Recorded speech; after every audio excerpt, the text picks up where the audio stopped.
Welcome to the Inside Texas Football YouTube channel powered by InsideTexas.com. I'm Joe Cook. I'm joined by Eric Naleen. Thank you for watching. Make sure you like the video, subscribe to the channel. We've got a lot of great tidbits and inside intel on the past few practices. In addition, we talk a little bit about what Steve Sarkisian mentioned that confirms a lot of what we've written about over at Inside Texas. Make sure you head to Inside Texas. You can get 1 month of access for $1. That'll get you all the way through the spring game, all the way through the portal window, and so much great recruiting information that we're bringing on a daily basis. So, Eric, last time we talked, we spoke a little bit about what people that you talked to saw at the coaches clinic and associated stuff. Steve Sarkisian came out and spoke yesterday after practice on Tuesday. And a lot of what he said confirmed what you had reported, that it's a zero sum game at this point when your own team is practicing Yeah. against each other. Whenever the defense has a good day, well, that means the offense may have done poorly. Whenever the offense tallies up yards, the defense is letting those yards go. hmm And like I said, most of what Steve Sarkisian reiterated was that over the past couple practices, it's kind of started to switch, but again, it all evens out in the end when you're going against your own team. Yeah, for those of you that missed the live that we had Monday night, we went into pretty good length about what our source had said that witnessed the scrimmage, or not the scrimmage, but the clinic. Steve Sarkisian was pretty candid throughout it. But one thing that stood out that my contact said, he said the only position that looked like they had normal college football players, at least on offense, was tight end. And that's a good thing because he doesn't mean that everything's deficient. He means everything else is stellar. And that was showing up in that practice footage that he saw. He's really impressed with the offensive line and the run game. And that Friday practice, which is what the footage that he saw was from, the run game was pretty dominant. So the defensive line was having some issues, not just the defensive line, but the linebackers and the safeties. All the help defenders were not doing great. Now that kind of excludes the edges. We could talk about them a little more in a minute. So there's hope there at least. But then Sark mentioned that on Tuesday, and when I went to talk to a contact with information from Tuesday practice just to get a little further depth on what Sark mentioned publicly, he definitely agreed with Sark. It was another really good day of running the football, and it wasn't just the defensive line having trouble holding the point of attack and keeping their lane integrity. The linebackers were struggling with run fits. The help defenders in the third level were struggling to get off blocks. And so that's kind of the theme right now for spring ball, at least from the last couple practices, is yes, you have zero sum. We know the offensive line is good. 2024 is the year they're supposed to be good. I pointed to that last year. I said 2023 would be a work in progress. I think we saw that bear out. This is the year when they signed that 2022 class, that this is the year that they're to point to say, all right, they should be dominant. However, they are looking maybe a little bit better than they should because of the losses on defense that Texas suffered. Yeah, and those losses, whenever you lose two top 40, maybe even two first round players like Tavondre Sweat and Byron Murphy, you're going to see your step back. But that speaks not only to how big and how important Jalen Ford was to this defense, but how much of a learning curve may still be there for someone like Anthony Hill and even a little bit in David Benda as they work to get together. Some of the stuff that you mentioned over on Inside Texas was a little bit about that, and just that guys seem to be maybe out of place, and not just habitually, but when they're out of place, the offensive line, like you mentioned, experienced more cohesive than this defense at this juncture is able to take advantage, and as a result, C.J. Baxter and Jaden Blue are able to take advantage too. Yeah, there's a duality there. So I mean, life comes at you a lot faster when you're playing linebacker when you don't have Sweat and Byron Murphy in front of you keeping you clean. All right, that's just a whole different thing for them to get used to. So they're going to have to be even more assignment sound than they would have had to have been otherwise, because if they miss a tackle, then it's on the safety. And we saw a lot of those breakdowns happen in Pete Kwiatkowski's first year. Now they're way beyond that. Don't worry, it's not going to look anything like that. And I'm not even worried at all at this point. I still think they're going to add a defensive tackle in the portal if one becomes available.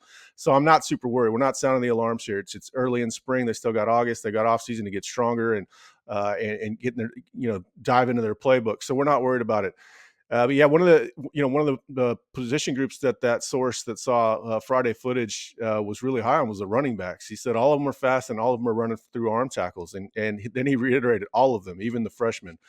So we know that Tashard Choice is recruited at a high level. He's yet to really have a miss at the position. He's got a huge hit on Trey Wisner, which a lot of people were down on. What people were down on Trey Wisener, and again, Sark. I love it when Sark says stuff that reiterates what we've written. It takes the pressure off us. Hey, if the boss man says it, we can't be more right than the boss man, right? So Wisner is really impressing. We've mentioned him a lot throughout spring. That was a tremendous evaluation. He runs extremely hard. What a lot of people didn't know, and what I didn't know, and what I should have known is what kind of a worker he is. We learned pretty fast once he got on campus that he's a hard worker. I have yet to see a player at Texas that really was a hard worker, at least under the Stark era, that was a hard worker that didn't become a good football player because the evaluation is there, the athleticism is there. The source mentioned wide receivers, of course. Jonte Cook, extremely quick. He's been killing them on some wheel routes. Isaiah Bond, we know he's the real deal. DeAndre Moore got mentioned from the source last night because I said, hey, look, if the defensive backs are having trouble getting their nose in the run game, it must be a sign that the wide receivers are blocking pretty well. And yeah, DeAndre Moore is good. The source, I asked him, I said, on a scale of 1 to Jordan Whittington, what is he? Jordan Whittington's a 10 out of 10 when it comes to blocking. He gave him an 8, and man, an 8 is borderline elite. So I want to see that with my own eyes, but there's some hope there. So yeah, things are clicking on offense. You want to talk about Quinn Ewers a little bit? We can get to that too. Yeah, one note on Wisner, we wrote about him on Inside Texas, and I had asked Sark about could he fill a role like Keelan Robinson. And if you go back to when Wisner was at DeSoto, they moved him out wide a good Mm-hmm. amount because Tiger Ryden was someone they felt needed to get into the backfield. So he's got the multifaceted ability, not just to catch passes, run between the tackles, but also make an impact on special teams, just like Keelan did. Yeah, let's go with Quinn. Sounds like from what Sark said and from what you've reported that they've started to go through some of the situationals for Sark. That's red zone, that's third down, and then most recently they implemented some 2 minute drill, and Texas quarterback ones looked pretty good from what you were able to report. Yeah, the red zone was Friday. I didn't hear a lot about it on Tuesday. Maybe they did. I don't know. Yesterday I was more focused on 2 minute drill, but yeah, red zone. The offense won all over the place on red zone, which that should inspire some confidence after the issues last year. I think those issues were just more of one off bad luck. Had a lot to do with it, bad timing, injuries, and that sort of thing. I'm not really worried about red zone offense, but it was good to hear that they had a good practice at least on Friday.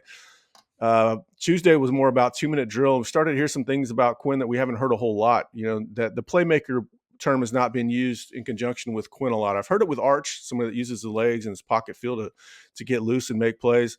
But Arch was making plays in the 2 minute drill using his legs. He was looking to make a play with his arm rather than throw it away. Last year he would throw it away. Hey, there's no harm in throwing the ball away, live to fight another down.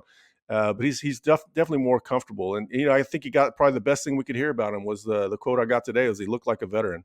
So we don't completely overload it on offense and just sound like we're down on the defense. There was a position group that's been really mentioned with a lot of positivity all spring, and that even continued over these past couple practice, and that's the edge position with guys like Barron Sorrell, Ethan Burke, and Trey Moore, who's drawn praise from both Coach Sarkeesian and even people that you talk to inside the program.